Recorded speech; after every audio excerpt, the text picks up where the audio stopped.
المتابعين الحلوين، تعالوا نعمل حاجة حلوة، طبقات زي ما انتوا شايفين. طب سريعة ومن غير نار كتير، وحاجة في دقايق وانت واقفة هتعمليها. تعالوا نشوف. بنجيب حلة صغيرة او طاسة او اي حاجة، بنحط 3 كوبايات لبن او نص لبن ونص مية، و3 معالق دقيق، و3 معالق سكر، ومعلقتين كاكاو خام يكون اسباني عشان يكون نوعه حلو، عشان الطعم يكون حلو.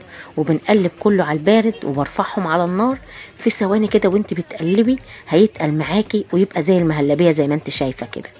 وبعدين اللي جاي بقى اختياري، نحط مكعبين زبده، وده مكعب شوكولاته كان عندي، ده اختياري، ممكن ما تعملهوش، ممكن ما تحطوش اصلا.